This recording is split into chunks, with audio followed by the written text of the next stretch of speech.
everybody. I'm Candid Frank. As usual, I'm here. We're minus one person. That's David Morassutti today. But we have an additional person, and that, of course, is Glen Suitor, as you saw in our little promo. Glen can't join us on video, not because he's not pretty enough, just a little technology stuff that we have going on. Glen, thank you for being here. I really appreciate you taking the time to join us. I'm happy to join you, and I apologize for my computer, my lack of knowledge on it. Usually my son fixes this stuff for me. But I just can't seem to make it work. But it's great to be here and great to talk football. Yeah, absolutely. It's back. I guess that's the first thing I'd like to remind everybody. Football's back. We've had one game, 29-16, Calgary. I won't call it a surprise win because are there really surprises in training camp?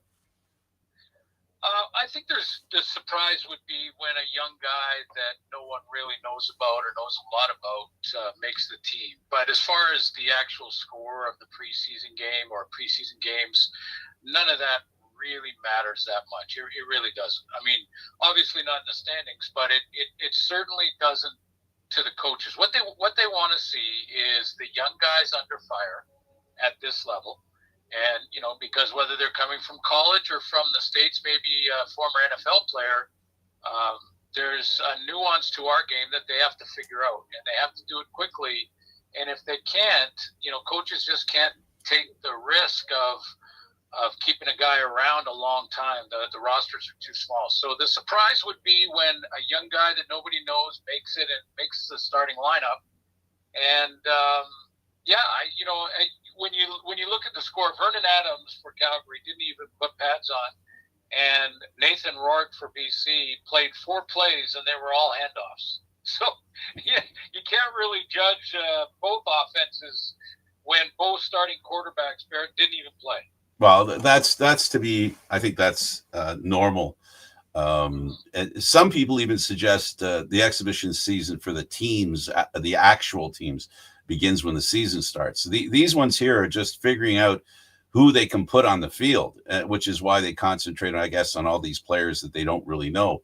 And to your point, obviously being the expert, I'm not going to disagree with you, but I'd like to add the fact that they don't have the time to wait and invest time in players, not even the Canadian players today, because even the Canadian players today, because the clock's running for the players to be the possession of that team, they've got to figure out early whether that player's, suitable for the Canadian Football League and their team in particular. And we've seen proof of that in the past couple of Grey Cups and the past couple of seasons, how quickly the opportunity arrives for young players coming out of Canadian football. Yeah, I mean, the Canadian aspect and, looking at your draft picks and players that you sign in free agency after the draft and taking a good hard look at them. And again, for those players who are pretty much all coming out of colleges, either U.S. colleges or U-Sport colleges. And, for those players, it's really about the next level. So, can you handle the pressure of learning every nuance of a playbook? You can't get by just athletically like you can at lower levels, like college or high school. So, at the highest level, everybody's good. Everyone's talented. Everyone's physical. They all lift a lot of weights and run real fast. So, the difference really and what separates you is from the shoulders up. And so that's what coaches are really looking for. How do they react when they get beat? How do they react when they're, successful on the field? And then, if you like what you got and you can't get them on the roster, there's practice rosters for that reason. And, then that's where, especially with Canadian players, I think, Frank, is where that surprise may be when the starting 3rd round draft pick gets to start in game 1 of the regular season for a BC Lions or Calgary Stampeders, because usually it takes a year or two to work yourself into the starting lineup. Yeah, the thing of it too as well is the need, the transitory nature of teams nowadays. Yeah, no question. And, free agency and what type of team do you want? I mean, the BC Lions are going to play different offensively than they have the last 2 years.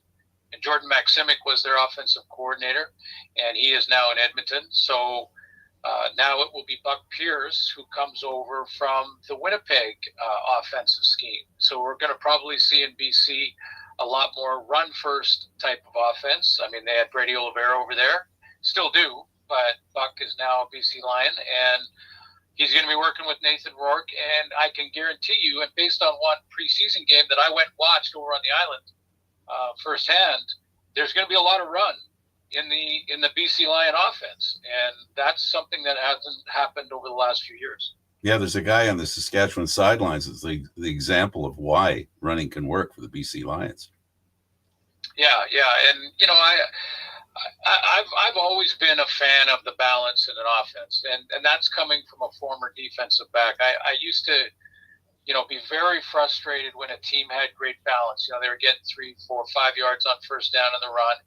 And some in the CFL, as you know, some of the little swing passes and things are really just an extended running play. They're not necessarily, you know, the conventional run up the middle. It's those little swing passes, the backs out in the flat, the little screens. Those are really extended running plays, getting the ball in the back's hands. And yeah, I mean, I think balance in the offense is super important. We've seen it. The number one rushing team in the league last year, I believe, was Toronto, and they're Grey Cup champions. Yeah, the run game. I think also, to your point, the run game's become more important again. It's starting to come back again. It's funny, in football in general, not just the Canadian Football League, the respect for running backs is back up again. It got there pretty low in the NFL, and in the Canadian Football League, I think the running backs today are more entertaining because they're quicker than maybe they were in the recent past. Yeah, and offensive coordinators are you know, getting more innovative and figure out different ways to get the ball into the hands of that tailback and running back. But I would agree with you. I mean, I don't think we're getting to the point in the CFL where we're going to start to see double tight end formations, but we are seeing heavy formations with an extra O lineman, and that happens now anywhere in the middle of the field. And you know, whether you're in the NFL or the CFL, you are, if your team is successful over, you know, a 3, 4, 5 year period, then there's going to be a whole bunch of copycatting going on. People looking over at your team saying, why are they winning all the time and we're struggling? And they try to steal from the team. And that team in the West is the Winnipeg Blue Bombers. Yep. So, you know, for the last 5 years, you know, with that break in COVID, but 5 years they've been in the Cup. And that team has been a run-first football team every year. So, and have had the leading rusher in Brady Oliveira the last couple. So, you know, I think that's really what's going on. And to your point about more and more teams getting that run game involved more. I think it's entertaining. The contrast is good, and to the point of being a defensive back, it puts you on your heels, not on your toes. If you have that mixed offense. Yeah, absolutely. And you know, I think the entertainment level of our game is through the roof. I mean, when you have a sport where 65% or so of your games are being decided in the final 3 minutes, you know, and I'm not talking about when you have you know, 1-0 lead in a hockey game and everything's on the boards and you're dumping it down the ice and, you know, those kind of things, trying to quick changes and things. That's not the same as the drama of a one possession football game in the final 3 minutes when both offenses may get 2 or 3 possessions. You know, that's what people miss when they talk about not liking 2 and outs, that you know, the CFL punts the ball too much. I've heard that for years. It's sort of a hamster wheel complaint. And you know, I would suggest to those people that because of the rules, our game is set up for those dramatic finishes more so than any game in the world, that you can have more possessions. We have 5 more possessions per game than the NFL, offensive possessions. Now, the NFL runs more plays than we do in a game on average, but we have more possessions. So that means down to those final 3 minutes, you're down by even 10. You can score twice in the final 2 minutes of the game. I've seen it so many times. And the return game adds to that. So the punt leads to a good returner catching the ball and being an exciting offensive play.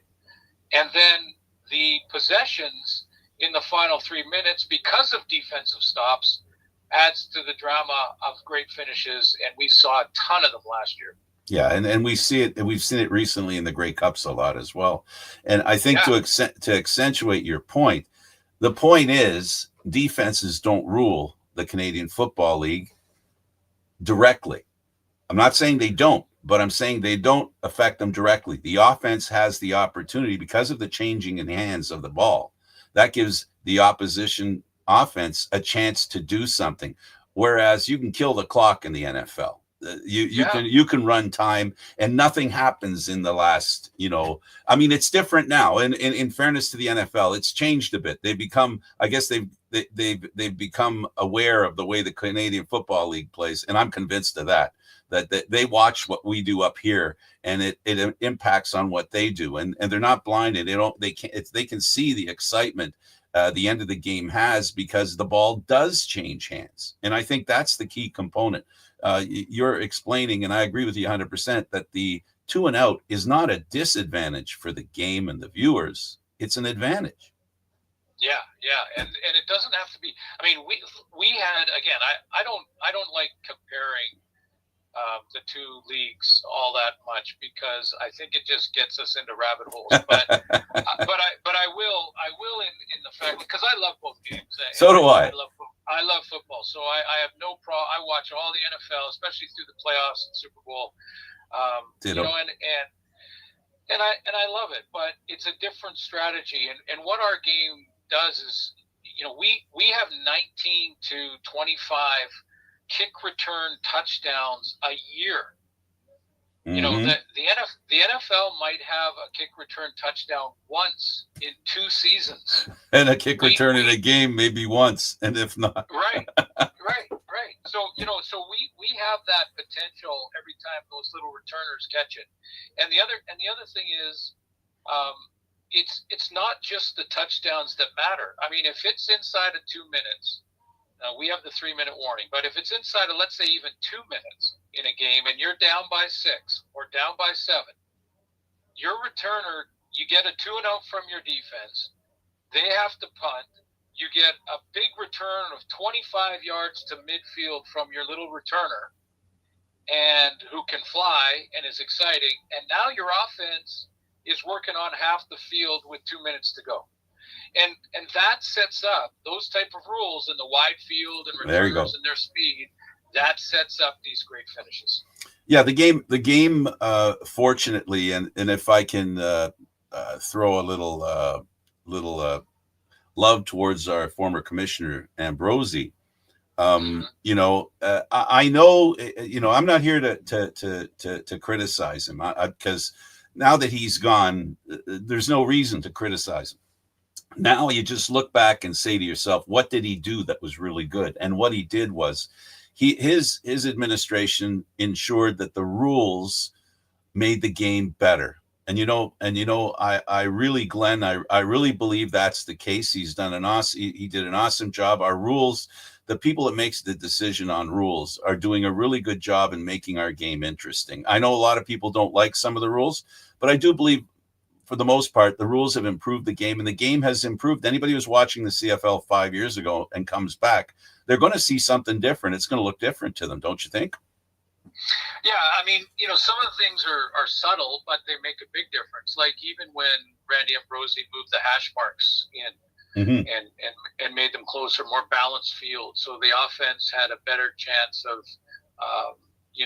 converting and putting points on the board. I mean, we're averaging over 50 points scored per game in the CFL. And, I think sometimes there can be overreactions, not from Randy. I agree with you. I think there's no reason to criticize Randy now. I think he did a lot of really good things. There was a couple of priorities for him that I think he accomplished.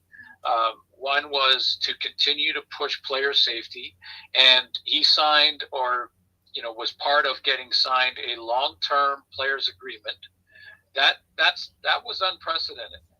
to get a 7-year deal with the players so that you can actually build as a league with your partners, your number one partners, which are the players, and you get 7 years to do that. This renegotiation every 2 years with the players agreement was just getting, putting the league back 3 steps, and then they'd make those 2 steps forward, and then they'd go back because they had to renegotiate every time with the Players Association. So that was a big plus for Randy Ambrosie, and he pushed player safety. I think some of the rules that have been tweaked over the past few years have all had player safety, including this year, by the way. A lot of the changes that are very small and subtle in some ways this year are all sort of coming from the player safety point of view. They're trying to increase player safety. And when you do that, when you protect the quarterbacks better, your quarterbacks become veterans. Your veteran quarterbacks put lots of points on the board, and people are entertained. So, I mean, it's actually quite a simple formula, and he did a pretty good job of pushing the league forward with it. My one that I liked a lot was the pass interference. A lot of people were in arms about the pass interference, and I never had a problem with it. And for me, it was really simple.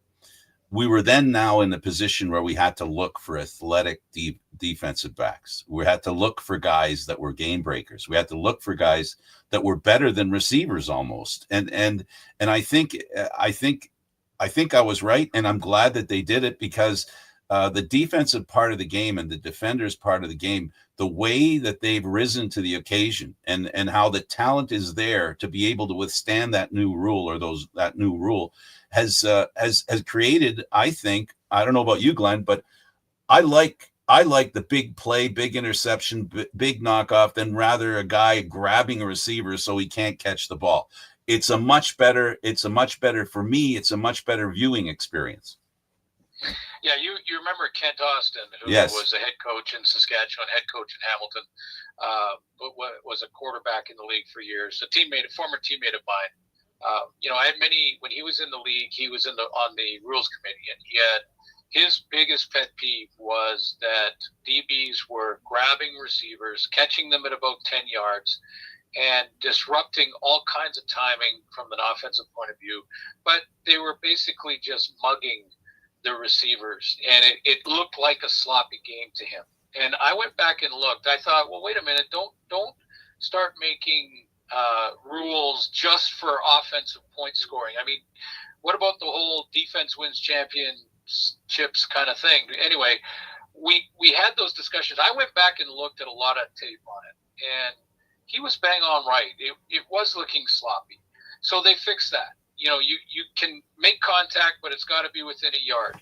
They're jumping on you really quickly, and have the command center there to help with some of those big PI calls, both offense and defense, by the way. But yeah, I mean, it becomes more athletic game. We get to see receivers making fantastic catches, or DBs with great interceptions. I mean, Toronto won the Grey Cup this year because of their defense in the second half. So I guess those rules didn't hurt them, huh? They didn't hurt them at all. Sorry, I didn't mean to interrupt you. Carry on. That's great. Yeah. But I'll tell you, Frank, one of the rules that, just to my point on player safety, the rule that what I don't think will be noticed until one of the star players gets thrown out because he loses his temper in a game. They'll be ejected now. The tweak in one of the rules is any punch, open hand, slap, anytime you get frustrated because you feel like you were tackled incorrectly or something, and you get up and you take a swing, you're out.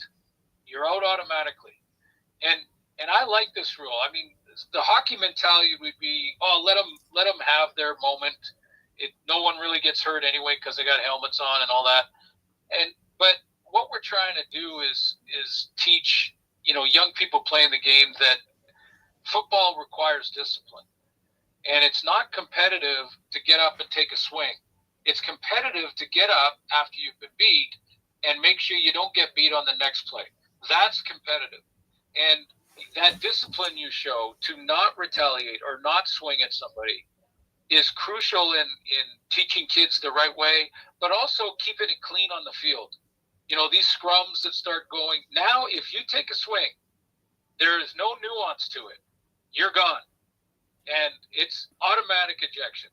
So, you know, I like that. I'm happy that they're getting to the zero tolerance when it comes to, you know, pushing and shoving and goofy stuff like that. Don't extend the game and make it look ugly with that kind of stuff. What you're pointing at is one of my little peccadillos about leagues and penalties and stuff.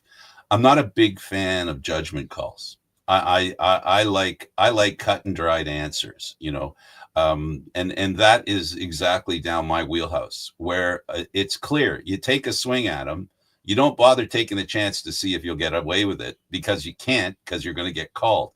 And if it's consistent, then everybody knows the rules. And more importantly, in addition to what you're saying, I guess what you're saying to me is that if you're upset about a call, you got fuel there. Use it in a positive way.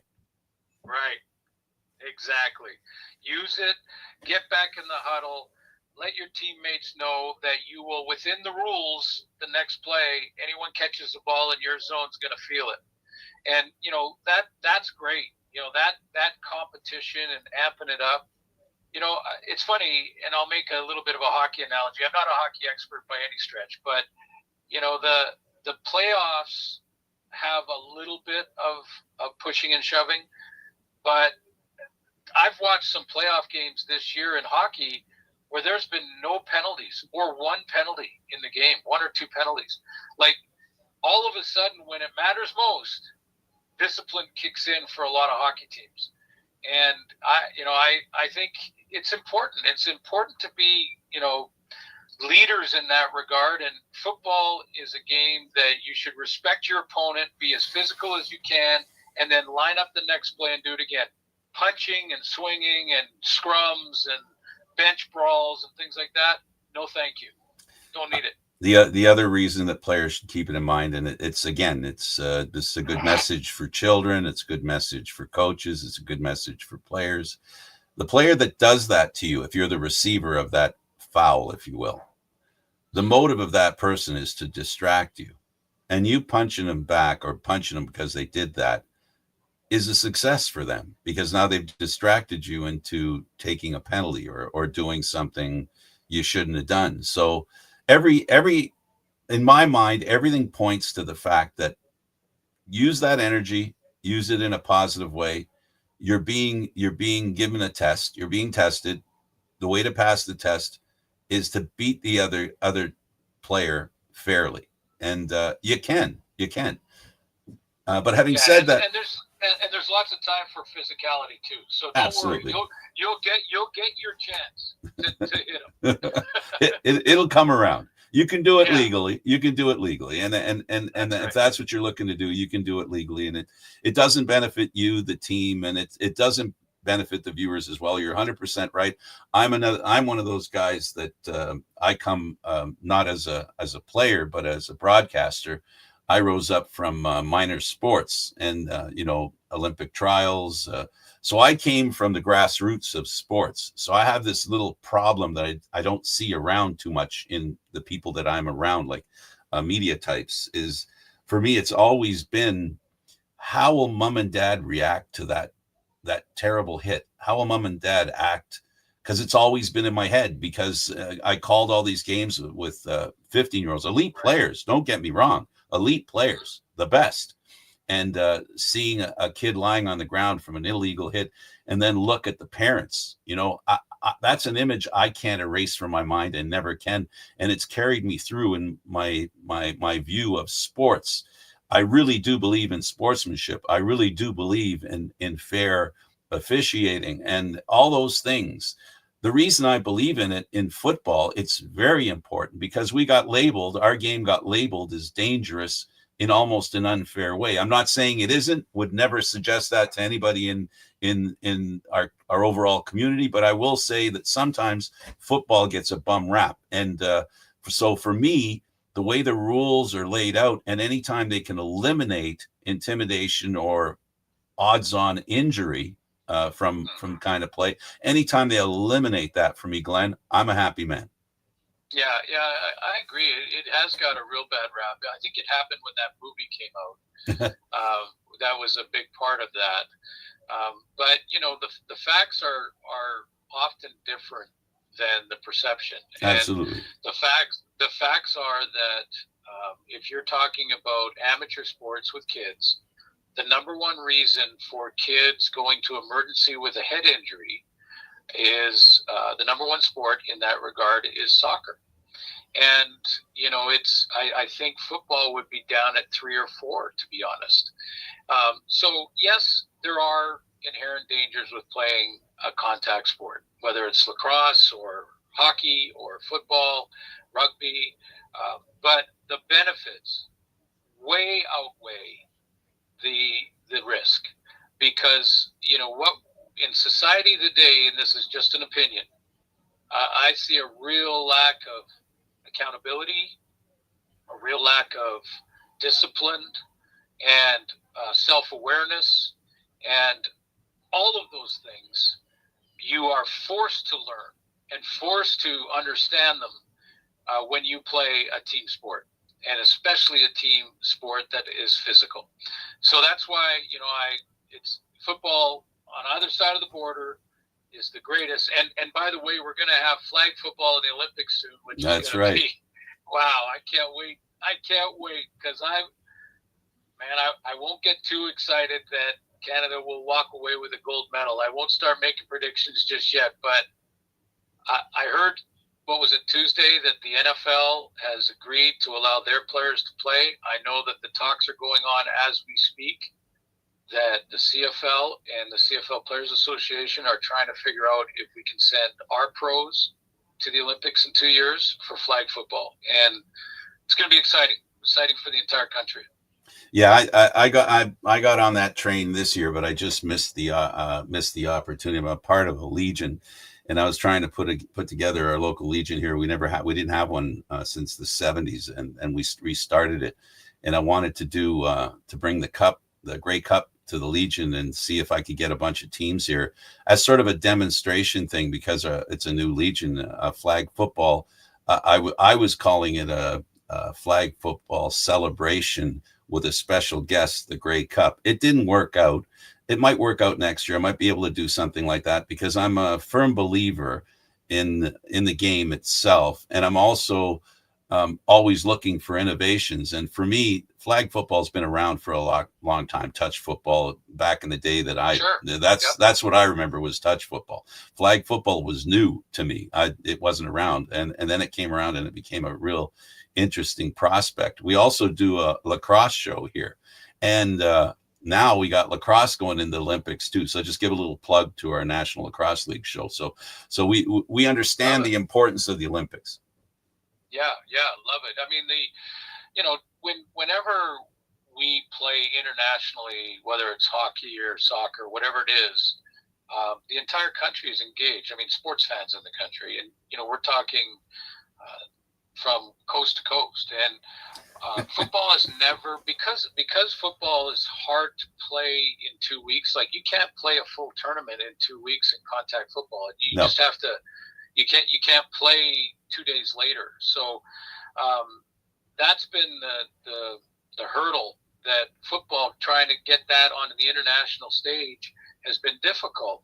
And now with flag, we can actually do it. And when the NFL said their pros can go, which they've already said, now you could see in the gold medal game, everyone still has to make their respective teams, of course, but you could see in the medal rounds, Trey Ford and Nathan Rourke versus Patrick Mahomes, and you can put in whichever quarterback is your favorite beside him. Yeah. NFL. Yeah. And that you think there's going to be eyes on television watching flag football with those guys on the field? Like, it is going to be exciting. And Paul LaPolice, a teammate of mine and coworker, coaching, is coaching. He's the head coach of the men's team. Absolutely, good for him. Yeah, I know him well too. For the past almost dozen years going there, I've had the chance to Sorry, that's an alarm reminding me to do the show. His love of the game. He's a teacher, so that's something that's going to be very handy because it's going to have to be one of those things where you're not really hitting the ground running. So it's going to be a challenge for producing this event.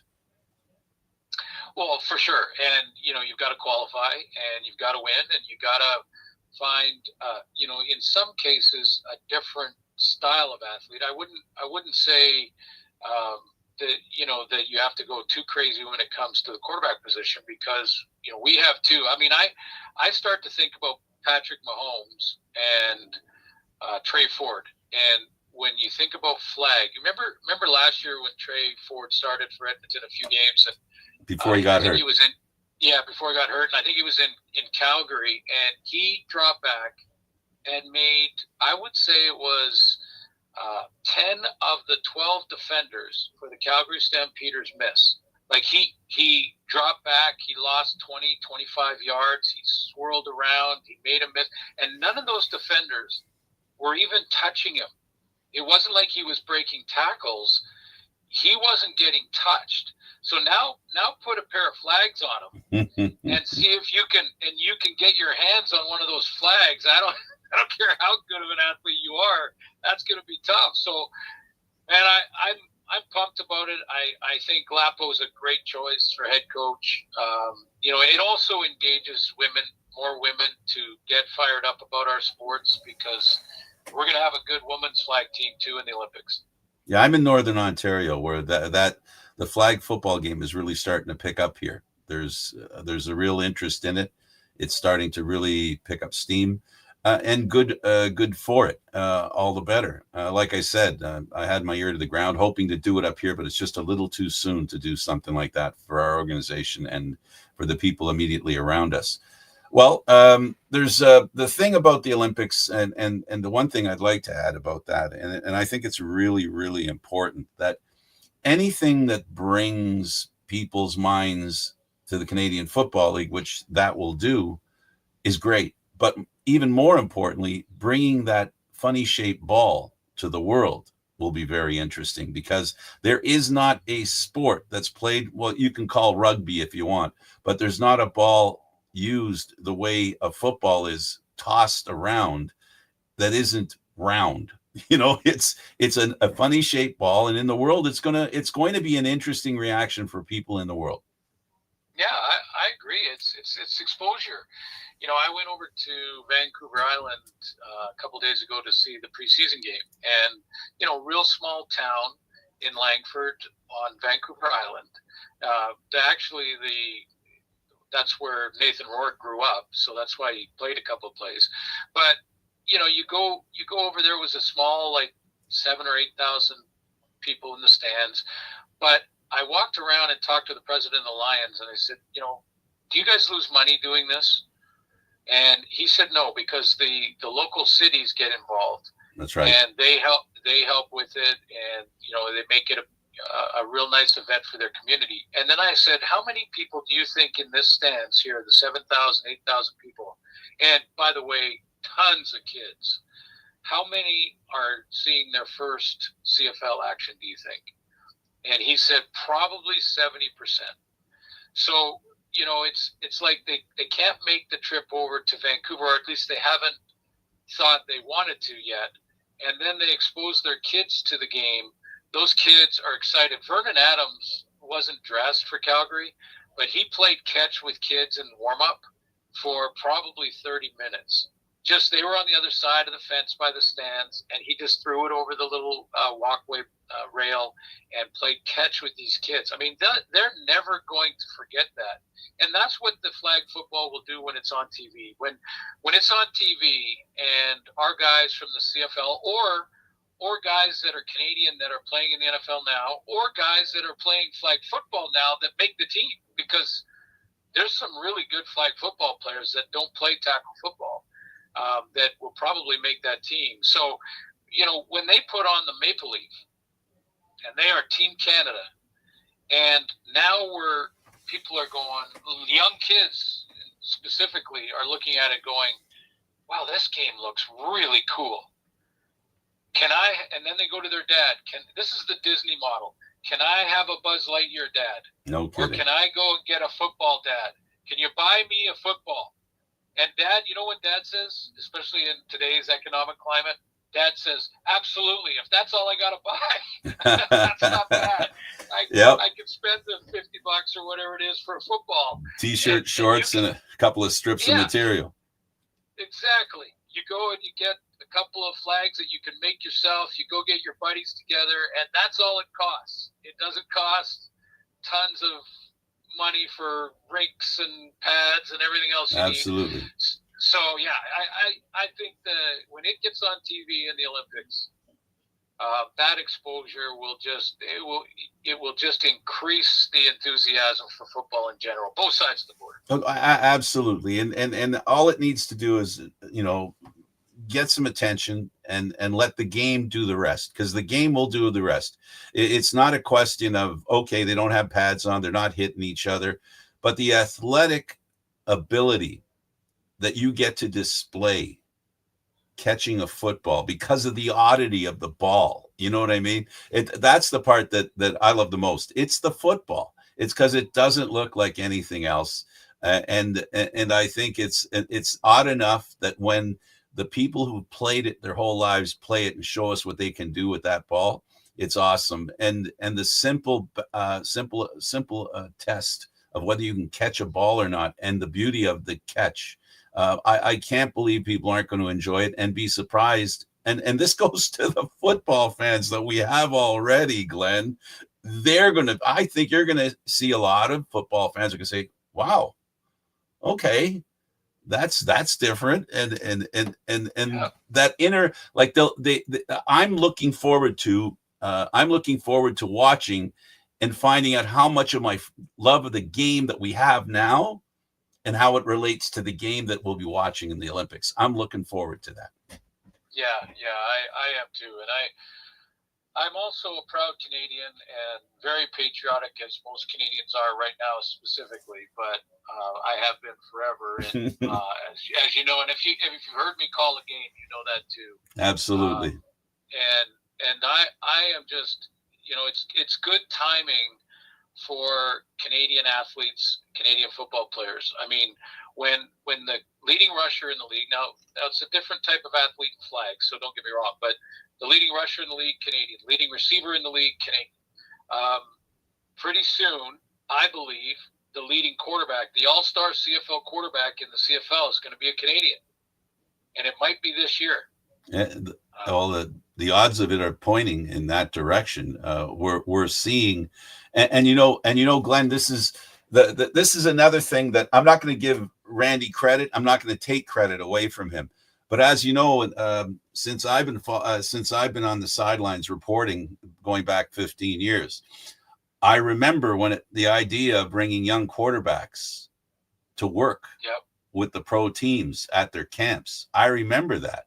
And I remember the look on those guys' faces and how hard it was for them to just feel at home. You could see how the excitement of being there, you could see it. And I just couldn't see how that wasn't going to be a positive. And it hasn't disappointed me. Well, that development, even when you go back, I'm not sure when this actually happened, but you go back and think about when 3 quarterbacks were on the roster, and then it changed again, and then now they've gone back to where it's almost optional for teams to put a 3rd quarterback on. But that 3rd quarterback is in camp, and a lot of these young Canadian quarterbacks, whether they go to the States for college or not, are starting to do the same type of training from a younger age than Americans have been doing for a long time. I mean, Americans are playing football at 8 or 9. A lot of Canadian kids are playing hockey at that time, and a lot of them don't even start playing football until they get to high school. So there is a bit of a learning curve for Canadians, but more and more we're showing how the Canadian athlete is more pro-ready every year coming out of youth sports and certainly down south. But the Canadian athlete can be, if used properly and not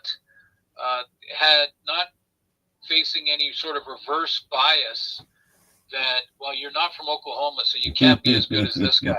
That's disappearing because Canadians like Brady Oliveira and Justin McInnes and guys like that are starting to show coaches that if you give an opportunity and give the targets to this Canadian receiver, he will be as good as anything you get anywhere else. World class is how I've described it over the last 5 years, because that's the one thing that our new commissioner, Stuart Johnson, who I know well through Bell, he's going to be excellent at, which is messaging that we have world-class athletes on the field.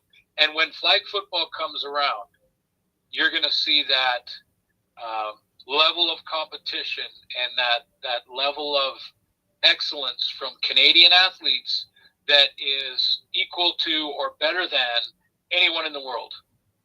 And I can't wait for that day. I'm gonna let you direct the direction the show goes on. So Stuart Johnston is the new commissioner of the Canadian Football League. The previous one was Randy Ambrosie, a former player.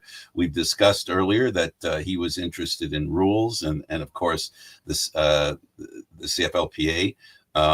They are now they have a good relationship. The game has some rules in it that I think Randy, from a player's perspective, he has moved the Canadian Football League in a certain direction. And now the handoff for me is now we're going to Stuart Johnson, who's and I'm going to say this and I won't be shy about it at all. He's an expert in media.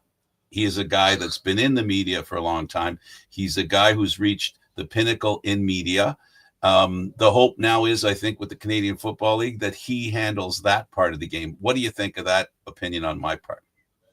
Yeah, I think there's a lot of qualities to like about Stuart Johnson, and I know him well from my time at Bell and being with TSN for all these years. And he is, first of all, he's a great leader. He's the kind of guy that doesn't stand at the bow of the boat yelling for everyone to paddle harder. He actually goes and grabs a paddle. So he's that type of leader.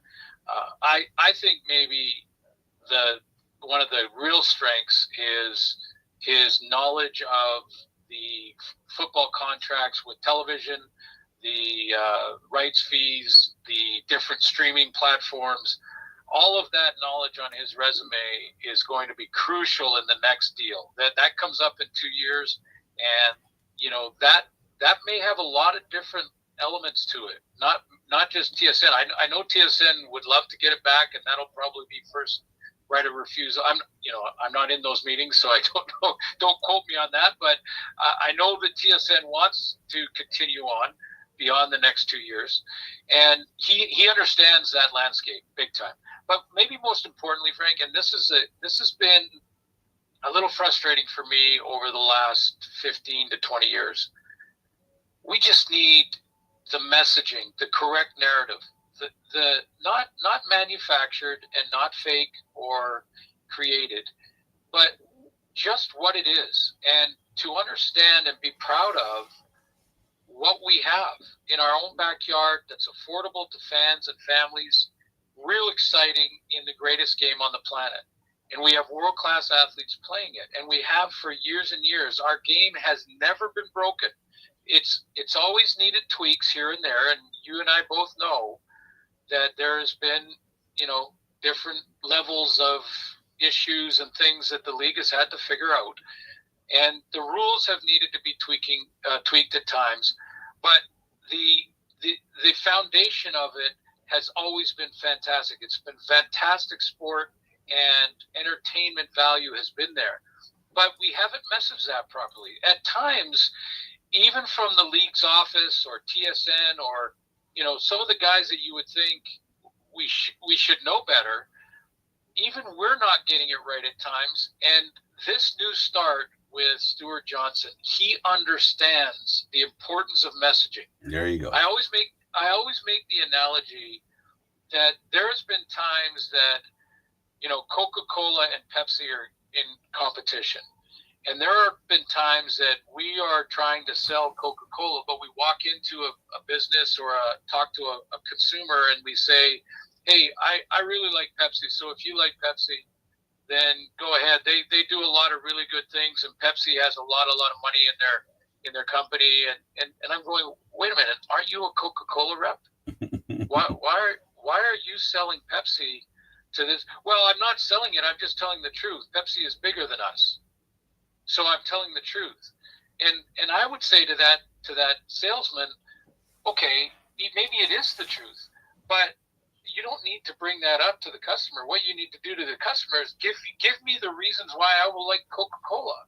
Like, what makes it great?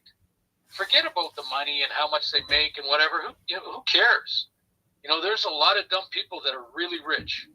So, and they're really, yeah, absolutely. Yeah. So to me, the thought that we now have a guy in that chair that will not only message when it's him in front of the microphone, that he'll create the right narratives, but he's going to make sure that everyone that is a stakeholder in the league is also on that same page. And that doesn't mean to force people to say something they don't want to say, obviously, but it means just to remind people of what makes our game great. And we don't need to compare, and we don't need to go, yeah, but forget that stuff. That's hamster wheel stuff. Forget it. Drop it. Who cares? I love the NFL. You don't have to compare it. It's different. It's exciting. It's in your backyard, and it's played by world-class guys. Well, in that little bit of conversation, you said a few things that I can hit on. First, on patriotism. It's the reason why I wish the pandemic hadn't happened, because if it had that, and I'm sorry if I'm saying, I don't want to sound apologetic or anything, but I'm disappointed that we didn't get the team on the East Coast, because it would be the only sport that Canadian big cities are involved in that involves every city, every province from coast to coast. And the other thing is that I love so much about this league. Every year we get to see a Canadian city celebrate a championship. Yes, I'm patriotic too, and I love this country, and I love us patting ourselves on the back. And in saying that, I also believe we need to be less apologetic for the Canadian Football League. I find too often we apologize for being Canadian Football League fans, or we have to make excuses, or we allow people to say things that we know are inherently untrue about the game. And living in Toronto, Glenn, I've had a lot of experience. That tsunami attacks us CFL lovers in giant droves. It's just you can't you can't make people who are ignorant of the truth not ignorant. They have to be the willing horse at the water, right? You can lead a horse to drink, but you can't make them drink. You can lead them to water, but you can't make them drink. It's just one of those things where I just wish the game had a fair shot to be successful. But having said that, having a guy like Stuart Johnson, because I don't want to veer off the topic that we're on right now, having Stuart Johnson involved is a guy who doesn't have to guess at what television wants or needs to be successful. He knows. And now that he's on the inside of the Canadian Football League, he's going to get an opportunity in close to see what the league is capable of, talking about what you said, which is, how we talk about the game, the message, right? The message now the Canadian Football League can put out, in my opinion, and I mean humble, I'm not being facetious. In my humble opinion, we're going to have a guy who understands what TV needs to hear. And the league now and our broadcasters, and I also heard a little bit in there that I'm for the widening of the broadcast net. One of the biggest reasons why the NFL is so popular is because it's everywhere. It's on every station. The message is everywhere. You can't avoid the NFL. So I think it would be a good thing. And we've got an ownership group that owns the Montreal Alouettes. And I don't think it would be a bad thing if there was some broadcasting of some games that weren't necessarily on a specific broadcaster, one broadcaster that has the rights to all the CFL games. I think the competition, and you're in the business, and so you can correct me if I'm wrong, but I think if two networks are working on the same project, they can steal from each other the good ideas that each of them create. I really believe that. And that's important. Diversity is a thing we use in the Canadian Football League, but diversity of approaches help foster good ideas. And if you have, and this isn't a slight of TSN, I love TSN, and I'm old enough to be grateful for the fact that they've been in this game for as long as they have, and started in this game when nobody else was there to support us. So that'll never be forgotten here between these two ears. So I have gratitude for TSN and what it's done over the years. But at some point, we have to figure out how to get that. I agree with you, the message, and getting the message to as many corners of our overall community that we can. Yeah. And listen, I'm okay with competition. That's been my whole life. So, whether it's the former player in me or whatever, if all of a sudden there was streaming services that wanted a TV package, and this is not inside information. It's just, the reality of the world now. If that was the case and there was bidding wars going on and there was other broadcast crews and I was now being compared to a new color analyst by a lot of fans, no problem. And I don't mean that in that I'm overconfident. Of course, I'd be looking in the mirror and trying to improve, but it shouldn't scare you away. In fact, the success of the National Football League, first of all, started with a commissioner, much like Stewart, who had a background in television and a background in media.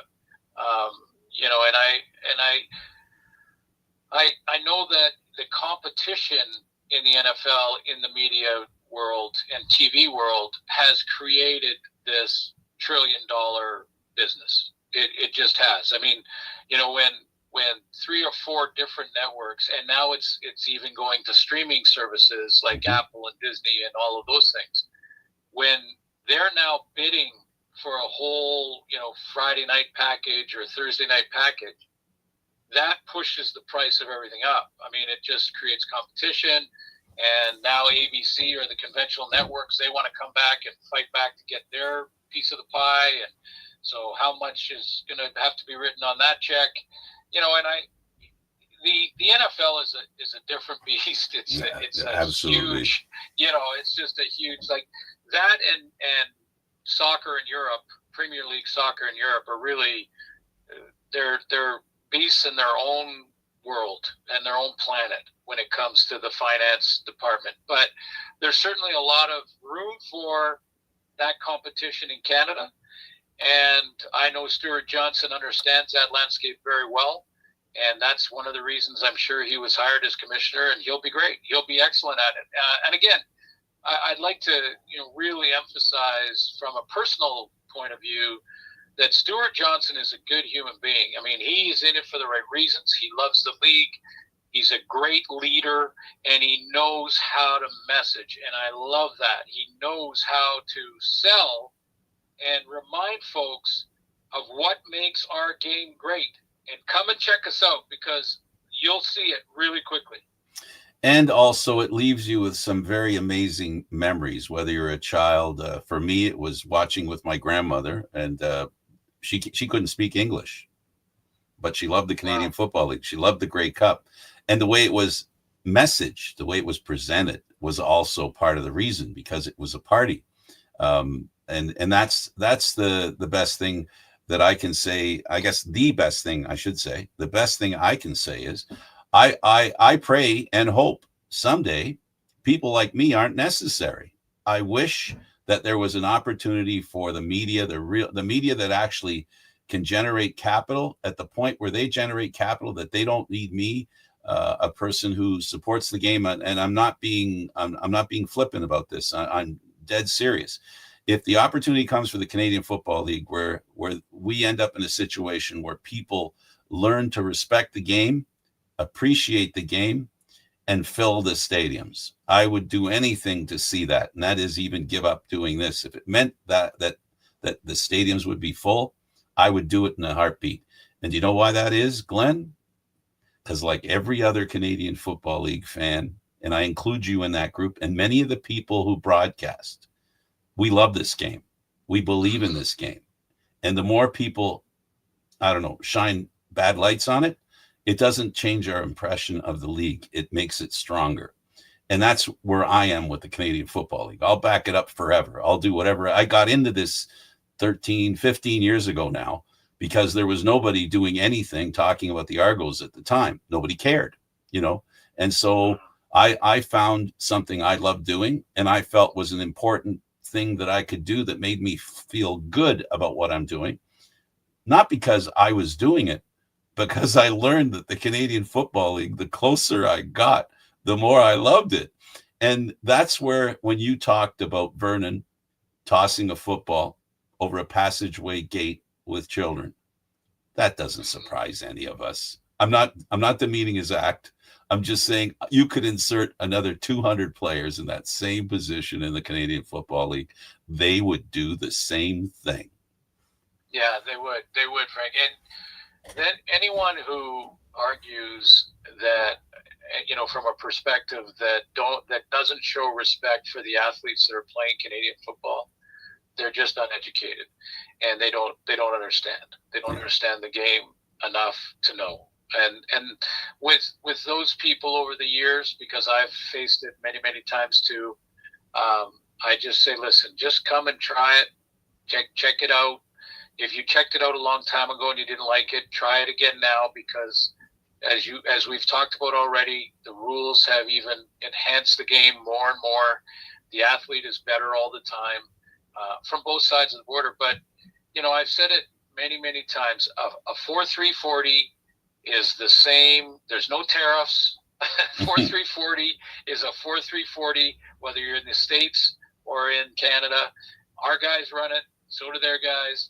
You know, we're our guys on the field in Canada from the U.S. are top college players, and sometimes players that have been overlooked because they played in a Div 2 school or even a Div 3 school, but Canada will give them an opportunity to come and show what they can do. And a lot of those players go down and actually play in the NFL later, or they're certainly good enough to play.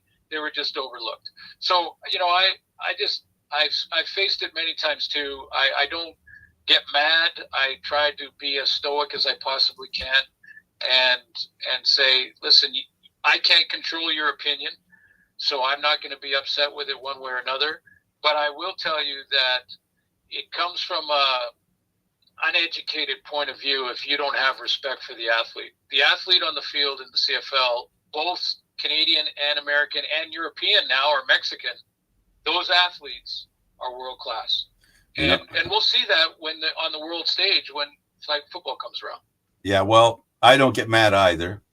I asked them when was the last time they watched a Canadian Football League game, and the blank look on their faces tells the whole story. So that it doesn't worry. It doesn't worry. I mean, like you said, being stoic doesn't mean, like we talked about earlier, a guy does a dirty play on you, you don't have to punch him. Just work that much harder. And that's where that comment comes in. My favorite comment, you know, it being in the CFL, it's a lot of fun. I was in Hamilton, and I had a couple of people razzing because we were there, and it was back in my 15 years ago when I was more of a fan than I am now. I'm still a fan of the game, but I used to follow the Argos, and there was a couple of older guys with their kids saying, Argos suck, Argos suck. And I said, when was the last time the Hamilton Tiger Cats won the Grey Cup? So, you know, like all I'm saying is, in that comment, all I'm saying is that being an Argo fan, you hear a lot of nasty stuff from people. But one thing you can rely on, and that is that your team in the Canadian Football League is going to do their best to win. Yes, there have been problems with teams over the years, and I've had you here for an hour, and I don't want to take up your whole day. But the next thing I want to say about what Ambrosie did in the state of the Canadian Football League, it has never been in a better place when it comes to ownership, ever. Yeah, and that's a great point. And that tells you something. I mean, I think of the owner here in Vancouver, Amar Doman, who amazing. I've met with him on a one-on-one basis. We've gone out for some appetizers and a glass of wine together, and we've talked about the game. And you know, I'll paraphrase, but his message throughout some of those meetings has always been, you know, Glenn, we're here to grow the game and grow the game in our country, our version of football. We're here to grow that in our country. And if we grow it properly, the business side of the BC Lions for him will take care of itself. So his approach is to grow the game, grow flag football, get the kids playing, get the kids with a football in their hands, have that football have a CFL logo on it or a BC Lion logo if you're in BC.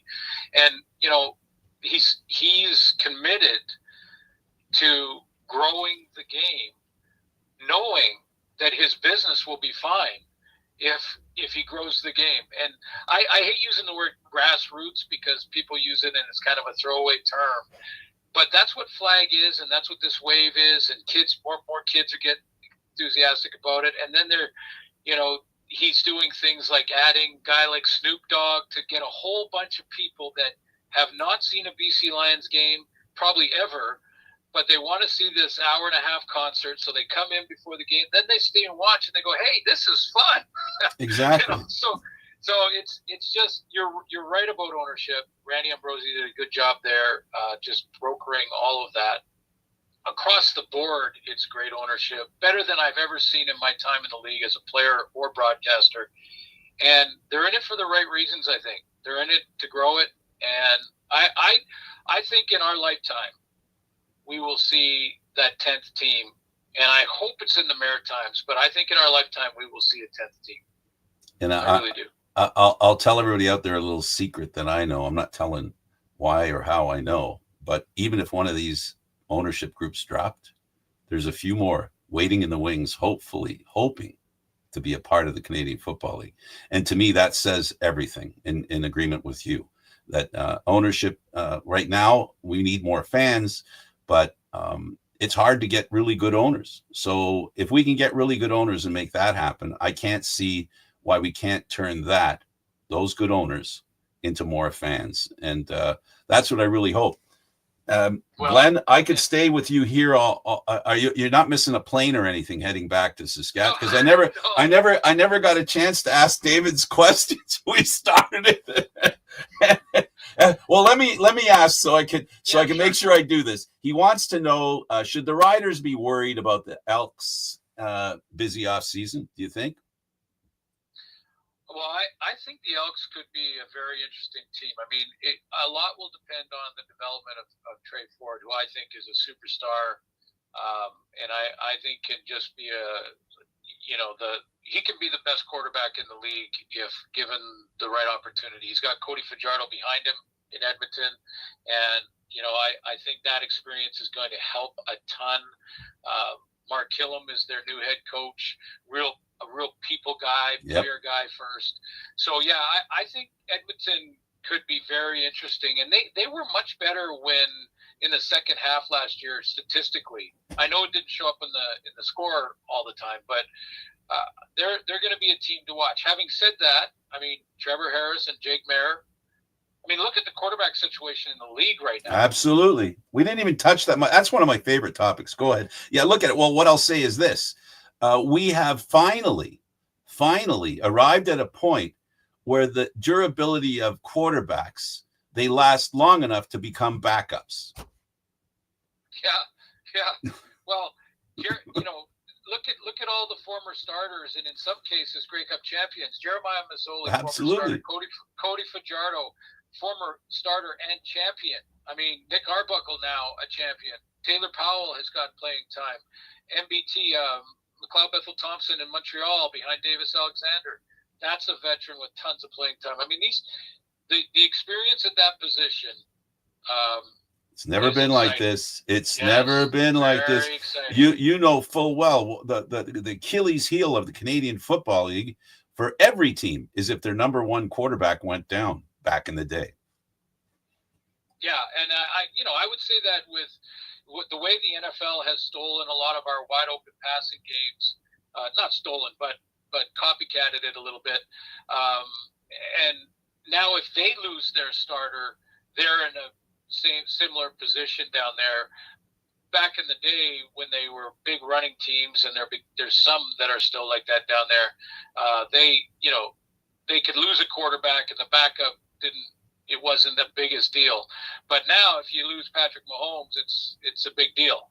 So yeah, I agree. And it's certainly in Canada, it's been like that for a long time because, if you don't have good Canadians or a good quarterback, it's hard to have hope on a football team. But all of the teams in the league this year, starter and backup, are exciting.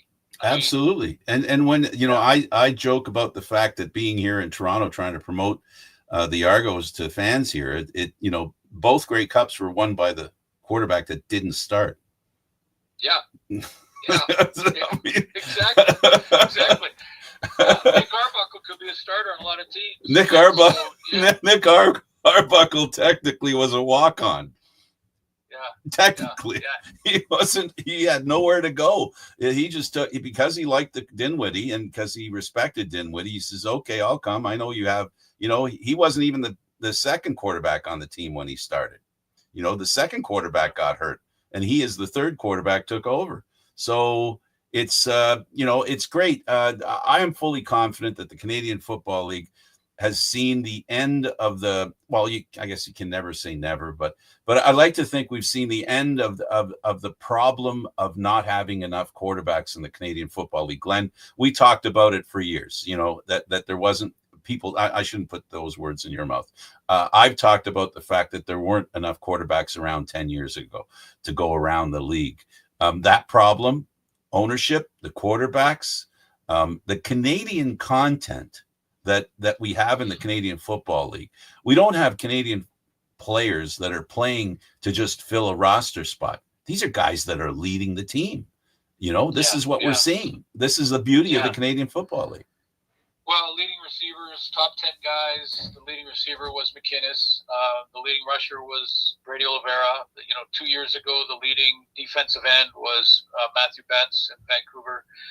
All Canadians. And, you got rosters and you have guys that can, be all-stars. So I think it's great timing when you're talking about the Olympics again. But also, this is going to be a great year. What's your other question? He had 2 questions. He had actually 3, but you answered one on your own, and that was how has Trevor Harris looked in camp? Number 2. Excellent, and can be the all-star in the CFL if he stays healthy. And the O-line has gone through a couple of hits already. I think Sean McEwen, who they brought over from Calgary, is nicked and might be out for a while. That's a big hit. But the coach there, Corey Mace, has done a nice job of building the O-line's depth. So you got to protect Trevor because where he's at and his style of play, because he can be more vulnerable than other quarterbacks like Trey Ford or even Nathan Rourke, Vernon Adams certainly. But he's looked great in camp. Is their offense as good as it was when they had the presidents? As good as it was Saskatchewan when they had the presidents, Roosevelt, all the different. I call their receiving corps the presidents because they had some of the ex-presidents' names on the roster. I was wondering, yeah. Well, you know what? That remains to be seen. I think that if there's one concern in Saskatchewan, it's that their defense looks excellent. Their O-line and D-line have been built throughout the offseason as a priority. Guys like Sam Emelis and Keon Schaefer-Baker could take another step. Emelis was a 1,000-yard receiver, so there's no reason why he can't continue to improve. But, what's missing is that named guy, the Eugene Lewis kind of guy. Mm-hmm. Is they don't have Kenny Lawler in the lineup. They don't have Geno Lewis. They don't have that sort of big name. Yeah, game breaker. And so that's, I think, a concern for the fans. But you know what? You utilize what you have in camp. Not to say that the guys they have can't be those guys, but utilize with what you have. And when you have Trevor Harris, he's going to distribute the football to everyone anyway. It's going to be where the defense, whatever the defense does, he's going to that open spot because he's seen it all. Yeah, and to enhance what we talked about with running backs, their running back, the ex-Argo, has taken off some weight. He's looking a little sleeker, from what I hear. Yeah. Well, he's. I wouldn't say got in shape. He's just gotten different shape. Tighter, quicker. Yeah, feet. Yeah, and that's what I believe the running backs in the Canadian Football League have become. They've got to be fleet of foot, and it's amazing. The transition's been awesome. I've enjoyed watching the transition, to be honest with you, because I'm not against the bull in the china shop running back, because I love them too. But I love the ones that turn a 3-yard gain into a touchdown. I just love that. Yeah, and he'll be able to do both. And when you're a pro, you understand quickly. New offensive coordinator, Coach Mueller in Saskatchewan.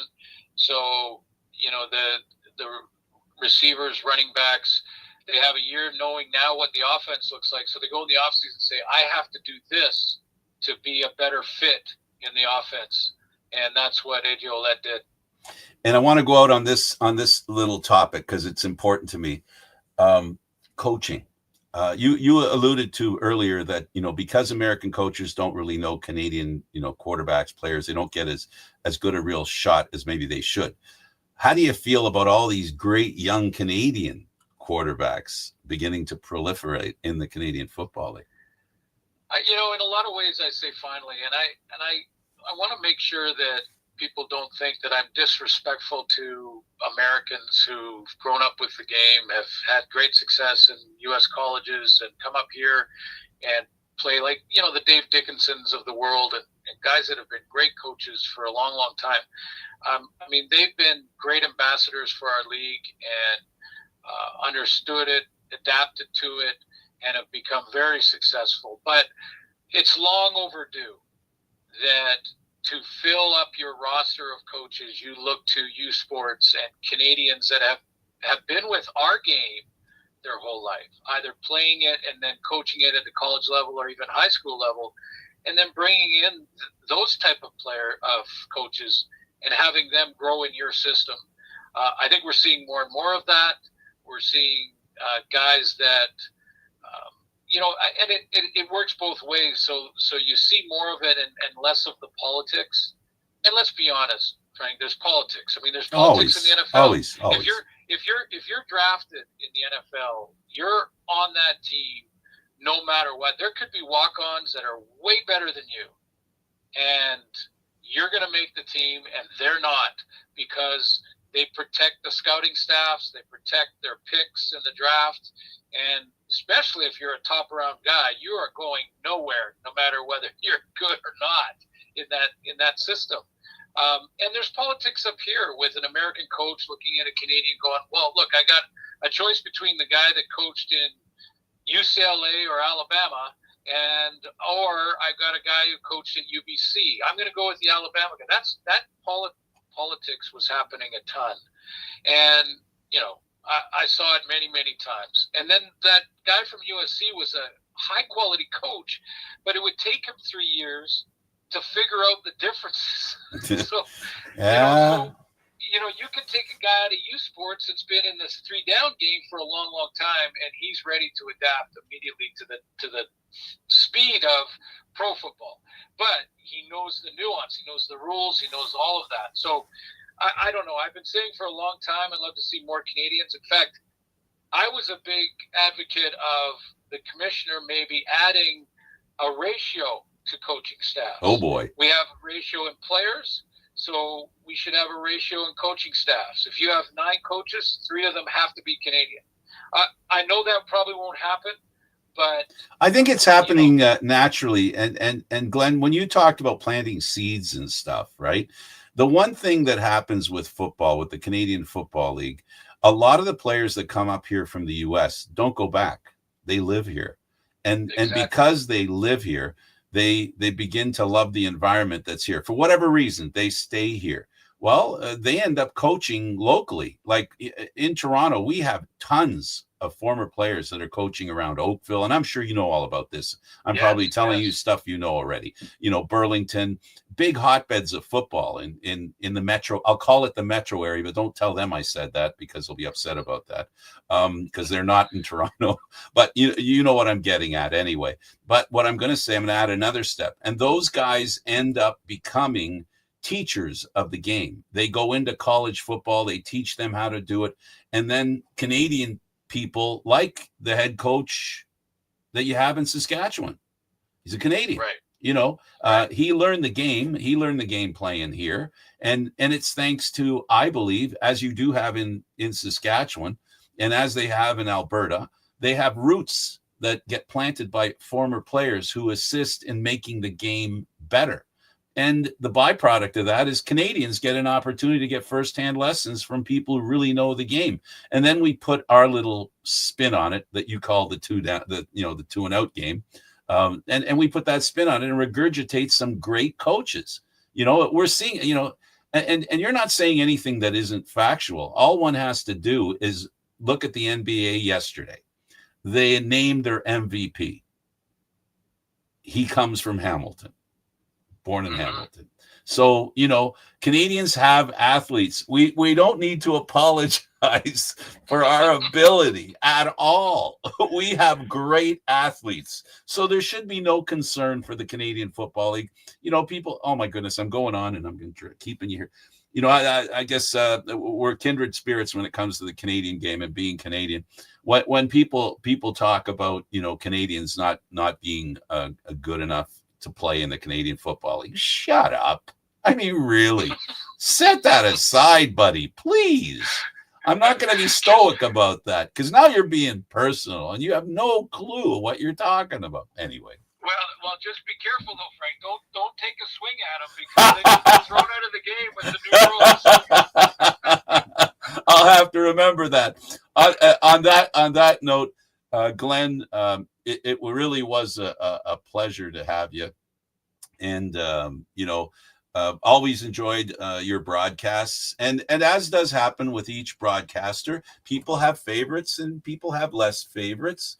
The nice thing is, different players, do different things, and we've lost the next player who's not returning at TSN, and I'm going to miss him. I don't think I even have to say his name to anybody. I enjoyed his work. I enjoyed his enthusiasm, and I enjoyed him as a quarterback for the 18 years that he was a quarterback and being at TSN for as long as he's been. I know he's going to pop up somewhere in football. He tried coaching once. You had a chance to work him. An excellent piece of work, wasn't he? Well, on the broadcast. One of my greatest friends. Just a Hall of Famer on and off the field, in the broadcast booth, in the panel. I can't say enough about how much respect I have. And, Matt is, if you want to understand team and what it really means to be a good teammate, talk to Matt Dunnigan for a while, because he will explain to you, and everything that he does and says comes from that place that I'm here to be a great teammate. And so, yeah, it's going to feel a little different this year. And it's going to feel a little different looking at the screen too. Yeah, it will. And, we remain good friends and will forever. It's a tough one. It's a tough one, to be honest, and I know that it won't be long before he could really help a team. He could really help the league office. There's a lot that Matt Dunnigan could do in the game to keep moving it forward. A lot of experience, a lot of knowledge, and a deep love for the game, and that's really the story that we talked about today. In every corner of our conversation comes the deep love for this game and the belief in it. And it's something that, like I said before, if there was a network that was willing to cover the CFL and it meant that I'd have to go, I'd go in a flash. Thanks for doing this. That won't happen. That won't happen. We still need to have these chats. Well, I appreciate and believe you're being sincere, and I appreciate that. Yes. I appreciate that. But I'm being sincere in what I'm saying. The game is so much fun to watch. I can't wait to be back up in the press box. I can't wait to be back in the stands, because I don't stay in the press box. I have to go in the stands because the game is totally different. Being amongst the fans and the people I've grown up with, being at the game is such a pleasure. And it is a great atmosphere. Football is like no other game. I can say that because I've been to all of them, and I love the game of football. And Glenn, I have to say, Mr. Suitor, it's been a pleasure talking to you. I really appreciate your love of the game and the country, and most of all, I love listening to your call. It's different than anybody else. I actually kind of like diversity. What can I say? I guess I'm a CFL guy, heart to heart. Yeah, exactly. Well, it's very subjective. Let's put it that way. Absolutely. I look to continue to try and improve all the time. I'm trying to steal from both sides of the border when it comes to color analysts, and my job is not to be the show. My job is to enhance what the players are doing on the field, give a little bit of knowledge on how and why it happens, and break a little bit, tell the stories of the players. We have great players and people in our league, and it's my job to tell those stories. So I love it. The travel is getting a little old, but I do love it. And we actually have a little bit of a different policy going into this season, where we as commentators will be doing games from every stadium this year. Oh boy. Instead of just, so I won't be just sort of in the West and Dwayne Ford in the East, which has been what's happened the last 5 or 6 years or more. This year, we're going to actually both be crossing over. So interesting. It was a priority of sort of the new executive producers to make sure that the crews get to every stadium at least once, but maybe even more than that, so that we can that we can be in those. I want to do games in Toronto and Hamilton. Like, I absolutely want to get out there in the regular season, and not just for the Grey Cup if it happens to be in one of those cities.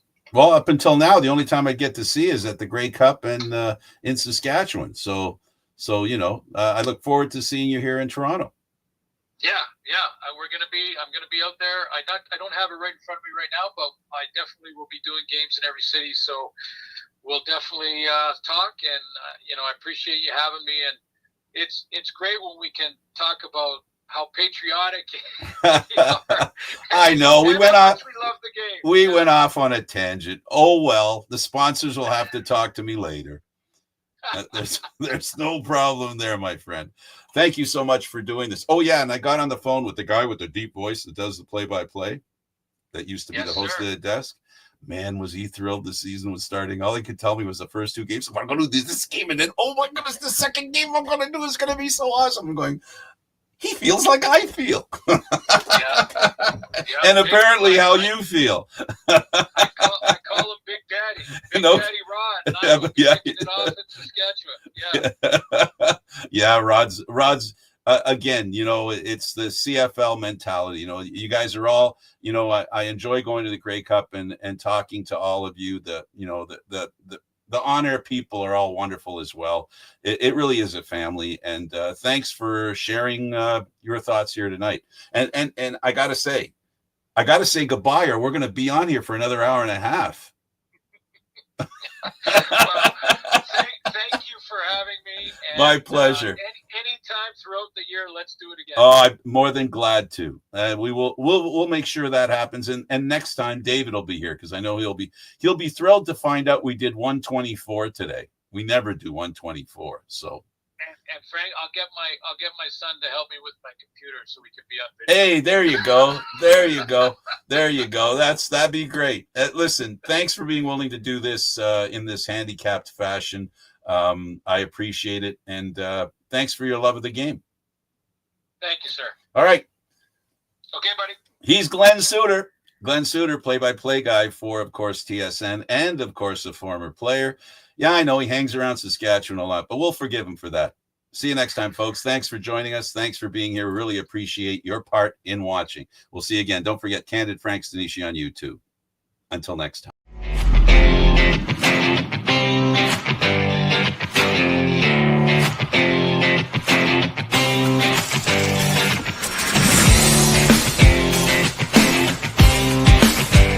Thank you.